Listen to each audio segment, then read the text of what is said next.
To prove the existence of irrational numbers, a right-angled triangle ABC was considered.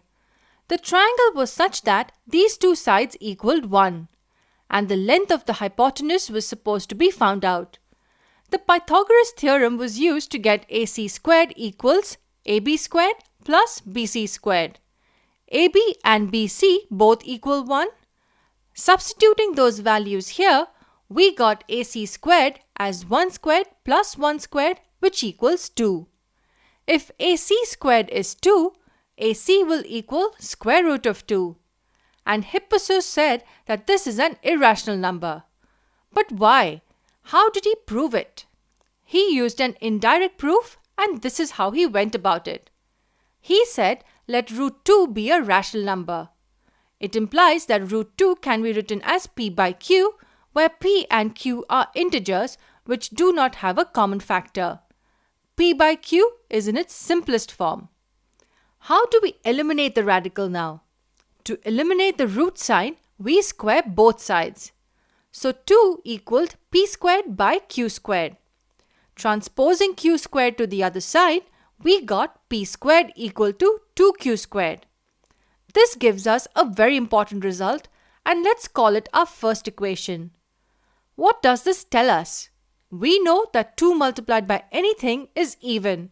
So the first equation tells us that p squared is even. It also means that p is even. That's because if the square of a number is even, the number has to be even. 2 squared is 4, 6 squared is 36.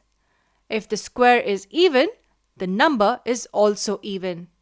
So let p be equal to 2a. An even number is always in the form 2 multiplied by something. Substituting this value of p in equation 1, we get 2a the whole squared equals 2 multiplied by q squared. A can be any constant. Opening the brackets, we get 4a squared equals 2q squared. Cancelling out the common factors, we get q squared equals 2a squared. Observe the right hand side. It's 2 multiplied by something, which means that q squared is also even, which means that q is also even.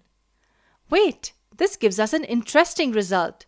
It tells us that p and q are both even numbers.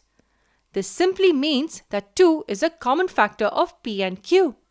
If both are even, they will surely have 2 as their common factor. But look at what we assumed. We assumed that p and q have no common factors. So this is a contradiction to our hypothesis. Hence, root 2 is not rational, and numbers which are not rational are called irrational numbers. We can say that root 2 is an irrational number and cannot be expressed as p by q.